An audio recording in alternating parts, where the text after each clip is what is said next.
여권을 뒤흔들고 있는 유승민 원내대표 거취와 관련해 새누리당 친박계가 사퇴 시한을 사실상 6일로 잡아 긴장감이 높아지고 있습니다. 네, 그동안 친박계 의원들은 유 원내대표에 대한 사퇴 압박으로 조기 사퇴를 이끌어내려는 모습이었는데 유승민 원내대표의 버티기로 실패에 돌아갔습니다. 유 원내대표가 끝내 사퇴를 거부한다면 이제 남은 카드는 어떤 건지 짚어보겠습니다. 오늘 이 시간에는 이상희 위덕대 부총장님 그리고 유형아 정치평론가님 두 분 모셨습니다. 어서 오세요. 네, 안녕하세요. 안녕하세요. 네. 예.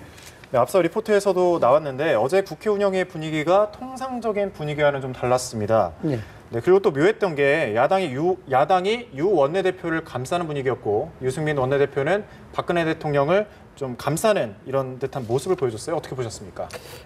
야당이 유 대표를 감싸는 것은 글쎄 표현하자 그러면 말리는 신우의 역할이 아닌가 이렇게 생각이 좀 들고 네. 야당의 입장에서는 가장 최종적인 목표, 정치공학적으로 본다면 목표 자체가 여권의 분열 아니겠습니까? 여권의 분열돼야만이 또 야권이 유리한 지형을 차지할 수 있으니까 또 정치적인 또 공방으로 충분히 그럴 수 있다라고 봐지고 그다음에 유 원내대표가 야당의 청와대에 대한 공격, 이 공세에 대해서 예의를 갖추라 이래 얘기하는 것은 당연한 그런 얘기를 봐야 되겠죠. 여기서 거기에 대해서 묵인한다든가 또는 거기에 대해서 중재하지 않는다든가 또 위원장으로서 역할을 하지 않는다 그러면 오히려 역풍을 맞을 우려가 크지 않겠습니까? 네네. 결국 유 원내대표도 그런 것을 방치하고 또는 방조한다 그러면은 유승민 원내대표 가지고 있는 대중적인 이미지 자체가 상당히 협소하고 편중적인 이미지로 바뀔 수가 있죠. 그래서 정치인으로서는 당연히 그 정도의 아주 드라이한 그런 차원에서 대응은 충분히 있다고 봅니다. 유승민 원내대표하고 이병기 비서실장 애초에는 이제 호영호재하는 사이로 좀 알려졌었잖아요. 그런데 어제는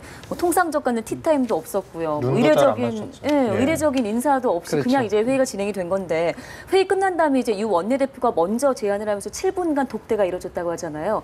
그 자리에서 뭔가 좀 수습 방안이 나왔을까요? 어떻게 예상하세요? 근데 이제 7분 동안 특별한 답안이 나왔겠어요. 근데 그 전에 운영위원회 하면서 이제 여당의 원내대표가 운영위원장 아닙니까? 회의를 주재하는 거 아닙니까? 예. 어제 그 운영위원회 뉴스를 국민들이 보면서는 두 가지 생각을 했을 거라고 생각이 드는데 첫 번째로는 청와대 대통령이 지금 유승민 원내대표 찍어내기를 하고 결국은 친박 돌격대들이 달라붙어서 유승민 원내대표 그만두라고 지금 그러고 있는 상황 아닙니까? 그러나 어제 상황을 보면 결국은 청와대 어제 예산 문제에 대한 심사 상황 아니었어요. 그러니까 국회의 협력과 동의 없이는 실질적으로 이 대통령 중심제 국가라 할지라도 청와대가 움직일 수 있는 여전히 굉장히 적다라는 것을 어제 완전히 보여준 것이죠. 그래서 야당 의원들은 맹공격을 하지 않았습니까? 이병기 실장한테. 사실상 이병기 실장이 무슨 죄가 있겠습니까? 하여튼 맹공격을 하는데 어떤 여당 의원들도 그 문제에 대해서 변호하는 사람들이 없었어요. 굉장히 냉담했었거든요. 여태까지의 이런 전에는 보면은 그 공격을 청와대 특히 공격을 하면 여당 의원들이 왜 그러냐 그러면서 같이 그냥 응수하고 막 그랬었어요. 가만 냉담하고 유승민 이제 운영위원장만 가끔가다 이제 훈수 놓듯이 한마디 툭툭툭 던지는 그걸 보면서 결국은 청와대가 지금은 이제 완전히 여당을 굴복시켜서 과거의 어떤 그 관제형 여당 같이 만들려고 하는 그러한 혹심을 내세우고 있지만 현실은 이렇다라는 게 분명히 드러나는 거죠. 현실은 국회하고 협력, 특히 야당뿐만이 아니라 여당과의 협력 없이는 현재의 어느 권력도 한 발자국도 진행할 수 없다라는 것이 현실인 거고요. 두 번째는 이병기 실장은 때 아니게 그냥 공변을 당했는데 사실상 비서실장으로서 어제는 좀 창피했죠. 야당 의원들이 당신은 아무 실권 없는 거 아니냐. 당신 대통령 독대해? 실제로 문고리 3인방이 다 하는 거 아니야? 이런 식의 질문까지 했었습니다. 이병기 실장은 아니라고 부인을 했지만은 사실상 정치권에서 한간에서는 이병기 실장이 독대가 안 되고 결국 또 문고리 3인방이 권력의 핵심으로 가겠다. 이런 얘기들이 지금 설왕설래 돼 있는 게 사실 아닙니까? 실제로. 그래서 그런 부분들이 상당히 그 치부가 또 한 번, 그러니까 이병기 실장이 제가 말씀드린 무슨 죄가 있겠느냐. 그리고 이번에 대통령 거부권 행사할 때 대통령이 얘기한 부분에 대해서 누가 그 초안을 작성했냐. 이거에 대해서도 이병기 실장은 모르고 있는 상황 아닙니까? 역대 비서실장이 어떤 정권에서도 그걸 모른다. 참 상당히 난감한 얘기인데요. 그런 두 가지 부분들이 드러난 것 같아요, 제 생각에는. 네. 네. 유승민 그 원내대표 사퇴 공방이 계속되고 있습니다. 한 여론이 일주일 지금 예, 일주일 넘었죠? 정도. 네. 예. 여론이 계속해서 들쭉날쭉한 상황인데 전체적으로는 뭐 찬반 여론이 좀 팽팽한 상황입니다. 네, 어떻게 생각하십니까? 여론보다도 이건 뭐 정치 내부의 지형적인 어떤 의미가 더 크다고 봐야 됩니다. 뭐 여론이 상황적 인식에 따라서 지지도가 왔다 갔다 할 수도 있고 반응이 왔다 갔다 할 수도 있는데 문제는 여권 내부의 상황이죠.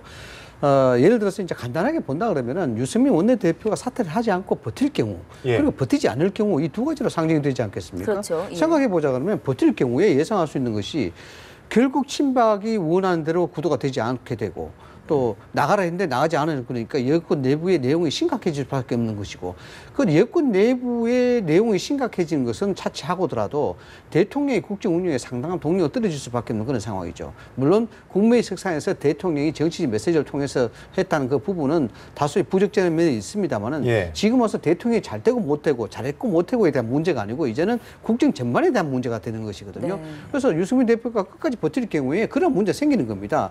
대통령이 상당히 국정 운영에 차질이 빚을 수밖에 없는 그런 상황이고 내국이 심하게 되면은 정말 시중에서 지금 전망하는 대로 어쩌면 분당의 사태 또 집단적인 어떤 헤게모니 다툼이 아주 치열하게 돼서 결국 총선과 차기 대선까지도 상당히 힘들어지게 되는 그런 경우가 상징될 수밖에 없죠. 그러나 네. 또 한 가지 그러면은 사퇴를 할 경우는 어떻게 되느냐인데 사퇴할 경우에 대해서는 그 모양새가 굉장히 중요하다는 것이죠. 어떤 형태든지 유승민 대표가 여기에 대한 이니시티브를 가지고 있는 그런 상태거든요. 그 사퇴를 하는데 본인이 겸허하게 이 상황에서 대선적 경제에서 나는 박근혜 정부의 성공을 위해서 뭐 초연히 돌아서겠다. 이렇게 워딩이 돼가지고 나는 그런 모양새를 찬다 그러면 별 문제가 안 되는데 여기서 상당히 어떤 결기 어린 표정이라든가 또 아니면은 마지못해 밀려나는 모습을 든다 그러면은 또 하나의 내용을 가질 수밖에 없는 그런 상황이 되는 것이죠. 네. 예. 지금 여의도 정가에서 이거 사태가 수습된 이후에도 뭐 파장이 만만치 않을 것이라는 얘기가 나옵니다. 여러 가지 시나리오들이 나오고 있는 게 이렇다 보니까 새누리당 결국에 최고위원 전원 사퇴, 김무성 체제가 아예 무너뜨려지는 건 아니냐 이런 얘기까지 나오거든요. 이 부분 저희가 연계를 좀 해서 생각해 볼 필요가 있을까요? 뭐 그런 사태가 쉽게 오지는 않겠죠. 예. 상당히 그거는 지금 이제 유 교수님도 말씀하셨습니다만은 상당히 여건이 스스로 붕괴하는 그러한 지경까지 가는 것이죠. 근데 그렇게 되면 사실상 뭐 국정의 어떤 혼란과 상당한 굉장히 심각한 타격으로 갈 수밖에 없기 때문에 네. 그 문제에 대해서는 좀 제가 봤을 때는 다른 각도로 봐야 될 것 같고 저는 이런 상황에서 과연 어떻게 할 것이냐는 문제가 있습니다. 유승민 대표가 사퇴해야 되냐 말아야 되냐. 어떻게 보세요? 그러니까 이 문제도 좀 진퇴양난돼 있는 상황. 그렇죠. 꼬여 있습니다. 아주 꼬여 있어요. 그럼 어떻게 할 거냐는 거예요. 왜 꼬여 있느냐. 근데 문제의 근원은 뭐냐면은 두 가지가 있겠죠. 첫 번째는 대통령이 이 문제와 관련해서 뭔가 정치를 하고 그리고 나름대로 국정을 추스려 나가면서 좀 융합하고 타협하고 이러한 마인드가 지금 전혀 없는 거 아니겠습니까? 대통령 생각은 찍어내라는 거 아닙니까? 그러니까 친박 돌격대들이 하여튼 찍어내려고 그러는 거 아닙니까? 네. 예. 그럼 이쪽에서는 내년 선거가 있는데 공천 문제가 있고 선거가 있는데 그 찍어내라 그래서 이쪽의 비주류들이 그걸 당하겠습니까? 그 사람들도 정치인이고 이 선거에 의해서 목숨이 왔다 갔다 하는데요. 그래서 저는 이 문제 결국은 누가 여권에서 좀 타협안과 내용을 가져가야 될 것 같은데 저는 유승민 원내대표가 전향적인 자세를 취하면서 그러면서 서로 간에 합의하는 그런 내용적인 서로 간의 얘기가 있어야 된다고 생각합니다. 그러니까 유 대표도 뭐 청와대하고의 그 소통이라든가 교류가 별로 없었다는 문제에 대해서 네. 뭐 죄송하다는 얘기를 하지 않았습니까? 앞으로는 잘하겠다 그러지 않았습니까? 실제로. 근데 이런 생각을 좀 할 필요가 있는 겁니다. 그러니까 저는 박근혜 정권이 이제 3년 차에 들어가는데 향후에 박근혜 정권이 어떻게 움직여 나갈 거냐라는 문제가 있습니다. 지금 뭐 메르스 사태에서 무능하다. 또 작년에 세월호 참사 문제, 그리고 지지율도 계속해서 떨어지고 대구 경북에서도 박근혜 대통령의 지지율이 흔들리고 있다. 이런 얘기 나오는데 그럼 향후에 박근혜 정권은 어떻게 운영해 나가고 움직여 나갈 거냐는 말입니다. 그거는 뭐 부정부패를 하겠다는데 부정부패를 그 깃발을 든 이양구 총리가 실제로 부정부패 연루자로 돼서 지금 불구속 기소돼 있는 상황. 그럼 어떻게 할 거냐? 방법은 딱 하나예요. 방법은 여당 국회의원들하고 같이 나가야 되는 겁니다. 여당을 기반으로 해서 국회하고 협력과 협조를 통해서 그 기반 속에서 국정을 운영해 나가야 그나마 박근혜 정권이 하고 싶은 것, 좀이라도 하고 싶은 것, 그리고 국정 운영이 순탄하게 나가는 것이지. 현재 그럼 청와대에서 갇힌 상태에서 소통이 안 되고 불통이 돼 있고 갈등과 대립 속에서 그럼 대통령이 할 수 있는 일이 뭐가 있냐 이런 겁니다. 네. 과거 70년대하고는 완전히 지금 다른 상황 아니에요. 그렇기 때문에 그러한 시각의 전향적인 시각을 돌리지 않는 한 저는 이 문제가 안 풀린다. 유승민 대표가 사퇴해도 마찬가지입니다. 사퇴하면 분명히 비주류에서 더 센 사람을 제가 보기에는 원내대표 세울 거예요. 네. 자기들 목숨이 잘못다 가니까요. 내년에 그럼 휘몰아치는 그 공천바람을 우리가 어떻게 할까? 김무성마저 날아가면은 그 공천권을 청와대에서 가져가면 뻔한 거 아니겠습니까? 그래서 그런 부분에 대한 전향적인 입장 선회가 없으면은 이 여권의 이 사태는 저는 장기가 갈 수밖에 없다라는 생각이 듭니다. 지금 평론가님 말씀해 주셨는데 네. 그 지금 박근혜 대통령과 유승민 원내대표 그 사이에 낀 사람이 지금 김무성 김무성 당대표잖아요. 중재적인 역할을 한다고 하지만 지금 쉽지만은 않아 보이거든요. 그러니까 이제 김무성 대표가 지금 가장 이제 골치 아픈 예. 상황이 됐죠. 소위 말하자면은 샌드위치 행국이 됐는데 어저께 그런 죄송합니다. 예. 그런 얘기했지 않습니까? 유승민 원내대표 거취를 묻는 기자들의 질문에 김무성 대표가 한 말이 있죠. 굉장히 그 의미심장한 얘기를 했습니다. 달도 차면 기우는 법이다라는 그런 얘기를 했거든요. 예. 이 달도 차면 기운다는 얘기가 뭐겠습니까? 최고점에 가면 내리막길이 있다는 것이죠. 즉 과유불급을 이야기하는 것이고 화무심이로움을 이야기하는 것인데 이 표현을 여러 가지로 해석할 수 있는데 가장 이제 유승민 원내대표의 거취에 대해서 이 말을 했다는 것은 결국 유승민 대표가 결자 해지하라는 메시지로 봐야 되는 것입니다. 네. 이것을 너무 사퇴 시점을 너무 길게 끌고 가든가 또 아니면 사퇴하지 말라는 여론이 있다고 해서 유승민 대표가 버티게 되면은 결국 이것은 대통령하고 대결하는 자세가 되기 때문에 나중에 지지하는 여론 자체가 동정론으로 박근혜 대통령한테 갈 수가 있다. 그렇게 되면은 오도 가도 못하는 그런 신세가 될 수가 있다. 그러니까 시기와 때가 있으니까 지금이 가장 좋은 시점이다. 그래서 지금은 결자 해지하는 게 맞지 않느냐는 유승민 대표의 메시지로 저는 해석을 합니다. 좀 안타까운 것은 어제 사실 운영회의가 굉장히 좋은 자리였어요. 저도 한번 이야기를 드린 적이 있습니다만은 뭐냐 그러면 이게 이제 어떤 테이블이 있어야 되는 것인데 이 테이블을 화해를 하기 위해서 또는 사퇴를 시키기 위해서 테이블을 이례적으로 만들 수는 없습니다. 만드는 그 자체가 뉴스가 되기 때문에 그게 굉장히 부자연스럽거든요. 그러면 테이블이 자연스러워야 되는데 국회 운영위 같은 테이블이 굉장히 자연스럽다는 거예요. 이게 뭐냐 그러면은 뭔가 모르게 청와대 쪽에서 또는 유승민 대표 쪽에서 화해와 수용에 대한 메시지가 있다 그러면 여기서 상당한 액션이 나오는 겁니다. 네. 그러니까 예를 들어서 회의 들어가기 전에 어떤 그 모이는 자리라든가 팀 미팅이라든가 이런 걸 통해서 간접적인 메시지를 보낸다든가 이런 여러저러한 세레모니를 할 수가 있는데 전혀 없었어요. 네. 전혀 없었고 유승민 대표가 만나서 마지막에 7분 정도 독대했는 요청해서 했는 그 정도의 굴간데 이걸 기회로 본다 그러면 이걸 계기로 본다 그러면 결국 청와대는 현재까지 봉합할 생각이 없다. 나는 칼을 뽑았으니까 뭐라도 베야 되겠다.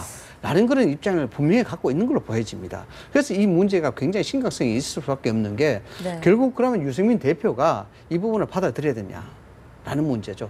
살아있는 권력, 즉 대통령에 대한 부분을 존중해야 될 것이냐인데 좀 더 적나라하게 얘기하자면 이렇습니다. 물에 유승민 대표하고 박근혜 대통령이 빠졌는데 지금 누굴 먼저 건져야 되냐 이거죠. 아, 그렇게까지 표현을 할 수가 있을 정도인가요, 지금? 지금 제 개인적인 생각으로 예, 그러면 예. 결국 박근혜 대통령을 건질 수밖에 없는 그런 형국이 돼 있다라는 것이죠. 그래서 좀 안타깝지만 유승민 대표 쪽에서는 어떻게 생각할지 몰라도 정치적으로 상당히 그래도 지지 기반이 만들어져 있는 상황이에요. 예. 여론도 좀 우호적으로 돌아가고 있고 그런 네. 상황이다 보다 그러면은 이게 이제 잘하고 못하고의 차원을 떠나서 여권이고 공동 책임이 있는 부분 아니겠습니까? 유승민 대표도 국정의 성공에 대해서 그러면은 결자 해지하는 방법이 저는 맞다라고 보는 것이죠. 네. 지금 정치권에서는 지금 이상희 교수님 부총장님 말씀대로 그러니까 그 대통령이 질 수는 없는 거 아니냐. 당신이 하여튼 억울하고 힘들더라도 사퇴해라. 뭐 이런 게 이제 공론화되고 막판엔 결국 사퇴해야 되지 않겠냐. 그리고 사퇴의 길을 열어줘야 되는 거 아니냐. 이것이 일반 논의인데 제 생각은 좀 달라요. 뭐냐 하면은 과연 유승민 대표가 사퇴하는 걸 통해서 지금 박근혜 정권이 갖고 있는 본질적인 문제가 해결될 것이냐. 더 심화될 것이라고 저는 보는 거죠. 그러니까 순간적으로는 하여튼간에 넘어갈 수는 있겠지만은 왜냐하면 이 문제가 대부분의 시각이 유승민 원내대표의 어떤 그 스타일 때문에 생긴 게 아니라 유승민 원내대표는 여야 합의를 이루어내고 진짜 오래간만에 국회에서 합의의 정치를 만들어내고 야당을 거리에 나가지 않게 잡아두고 그럼 국회에서 의회주의자로서 역할을 다 하고 있다면 이게 국정안전의 가장 기본 틀인데 대통령이 느닷없이 배신자라고 낙인을 찍어버렸단 말이죠. 예. 그리고 이 문제도 지금 대통령이 요구하는 건 유승민 원내대표의 원내 어떤 정책 방향이 틀렸다. 유승민 원내대표가 하는 정치 스타일이 틀렸다. 이런 게 아니라 뭔가 나하고 안 맞는다는 거 아니에요? 나하고 잘 안 맞으니까 그만두라는 거 아닙니까? 실제로. 예? 표현적으로 드러나는 이유는 그게 하여튼 간에 뭐 본질적으로 다른 문제도 있겠지만 그러면은 앞으로 만약 유승민 대표가 그만뒀어요. 새로운 원내대표가 들었어요. 친박이 들었을 가능성이 희박하지 않습니까? 그럼 그 사람 또 대통령하고 잘 안 맞아요. 그럼 또 그럼 그 사람 또 그만둬야 됩니까? 뭐 이런 공전들. 그러면 이 여당의 원내대표는 대통령과 심정적으로 잘 맞는 사람, 어떻게 보면 상당히 절대적 충성을 갖는 사람이 여당의 원내대표가 돼야 된다는 것인데 현실은 그렇게 되면 또 어떤 일이 발생합니다. 국회가 제대로 돌아가질 않아요. 야당하고 또 싸우고 또 대립하고 그래요. 그러다 보면 이 국정은 불안정해져요. 실질적으로 그래서 정치라는 게 균형일에 있는 것인데 이 문제의 해결을 그러면은 유승민 원내대표 당신이 힘이 약하니까 대통령이 더 힘센 사람 아니야. 그만둬. 이렇게 되면 그 문제는 더욱더 꼬일 뿐이다. 현실적으로 해결할 수 있는 뭐 틈새는 될지 모르지만은 더 문제는 복잡해지고 과연 2년 반이나 남은 현재의 박근혜 정권의 어떤 그 고질적인 문제는 더 심화될 뿐이다. 네. 저는 그런 생각이 들어요. 예. 두 분의 얘기를 들었는데 사실 뭔가 글쎄요, 얘기를 들어보니까 더 뚜렷한 방안이 없는 것 맹탕한 게 같아서 없네요. 이게 예. 지금 7월 6일 데드라인 만약에 지나게 되면 어떻게 될지 더 지금 관심이 모아지고 있는 것 같습니다. 예. 7월 6일이라는 부분은 지금 친박 진영에서 이야기하는 것이죠. 사퇴 시한으로 모습 예. 다 데드라인으로 갔죠. 아예. 네, 데드라인으로 이야기하는 거죠. 그 뭐 데드라인으로 이야기하는 그 배경이 간단하지 않습니까? 국회법 제의에 대한 부분이 표결에 붙여지느냐 마느냐에 대한 예. 부분이고 그 부분에 있어서 유승민 대표가 이 부분의 법을 추진했던 사람이니까 또 이 부분에 대해서 제 국회 통과를 이야기했던 분이니까 여기에 대해서 본인이 책임을 지고 또 결제 해제하는 방법이 가장 모양새가 좋다. 그렇기 때문에 네. 7월 6일이 데드라인이다 얘기하는 건데 좀 모순이 좀 없지 않아 있어요. 뭐냐 그러면은 지금 메르스 전국이 바로 변수로 이제 등장하게 되는 건데 실질적으로 메르스 전국과 관련해서 경기 침체 부분이 아주 심각하다 보니까 이게 추경 예산을 편성을 해야 되는 부분입니다. 정부에서는 지금 20일까지 본회의 통과까지 요구를 하고 있는 네. 입장이에요. 본회의가 통과하면 20일이면 이제 얼마 남지 않았습니다. 빨리 이제 돈을 부어야만이 경기가 올라갈 수 있다는 그런 논리인데 그렇게 된다 그러면은 지금 추경 예산을 당정 협의를 통해서나 또는 여야의 협의를 하려면 원내대표가 있어야 돼요. 원내대표가 없으면 이게 협의가 자체가 안 되는 거니까. 네. 그러면 유승민 원내대표가 대표 측에서 사임하고 정책위원장이나 수석 대표가 하면 되지 않느냐 하는데 근데 그렇지가 않습니다. 예. 런닝메이트이기 때문에 유승민 원내대표가 빠지게 되면은 정책위원장 다 동시에 다 빠지게 됩니다. 그럼 협상 창구가 여당이 없어지는 게 되는 거예요. 그러면은 추경 예산 자체가 협의가 안 되는 겁니다. 그래서 문제가 있는 것이고 두 번째는 유승민 원내대표가 그동안 그래도 추경 예산, 이 메르스에 대한 추경 예산에 대해서 적극적인 행보를 보이고 있어요. 그렇죠. 그런 걸 예. 감안한다 보면은 6일날 데드라인 시점은 사실상 물 건너 갖는 것이 아닌가 이렇게 봐지고 그러면 20일까지 소위 말하는 정부가 이야기한 추경 예산에 대한 시점까지 계속 간다 그러면은 이게 소위 말하는 페이드인이 될 가능성이 있다는 거죠. 원내대표의 역할 자체가 계속 도드라지게 보이면은 예. 결국 자연스럽게 원내대표가 사퇴하지 않아도 되는 여론이 조성될 수가 있다는 것이죠. 그래 되면은 뭐 그거도 괜찮은 그림이긴 한데 어떤 현상이 생기냐면 대통령이 우습게 되는 거예요 이게. 그렇지 않겠습니까? 대통령이 특정인을 유승민 네. 원내대표를 지칭하지 예. 않았습니다만 여기에 대해서 계속적인 시그널을 보냈는데 그렇게 저는 되니까 대통령의 스타일을 바꿔야 된다고 생각해요. 그러니까 지금 처음에 대통령 취임 때부터 지적된 사항, 소통이 문제가 있다. 그리고 대립과 이번에 대통령이라면 대통령제를 왜 우리가 합니까? 두 가지 이유라 생각이 드는데 저는 첫 번째로는 강력한 권한을 줘서 우리나라처럼 대통령 중심제 강력한 권한을 주는 나라가 없어요. 개혁을 하라는 얘기고 두 번째는 뭐냐면 당신이 어느 정파라든가 이게 분파에 남아있지 말고 통합하고 아우르면서 국민들을 같이 끌고 나가라고 해서 대통령제가 지금 진행되는 거거든요.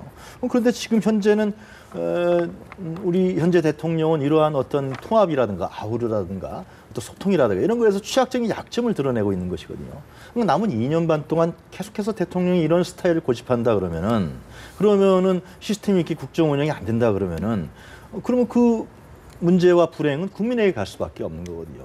그거를 조정할 수 있는 것은 결국 정치권이에요.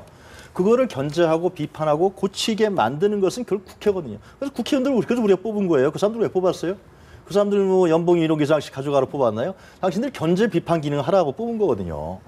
그 문제점이 있어. 그래야만 그 견제 비판 기능이 가해져야 확실하게 제가 보기 굉장히 강력하게 가져야 대통령의 스타일이 고쳐집니다. 그래서 이 국정이 제대로 돌아가거든요. 저는 이런 부분이 있어서 이번에 문제를 단순하게 유승민 개인의 뭐 배신과 충성의 도덕심, 도덕관 이런 걸 보면은 저는 본질적인 문제가 해결이 안 되고 더 문제가 꼬일 수밖에 없다. 네. 청와대가 빨리 이 문제에 대해서 해결책을 찾는 것이 조금만 양보하면 됩니다. 네, 분위기를 좀 바꿔서 야당 이야기를 좀 해볼게요.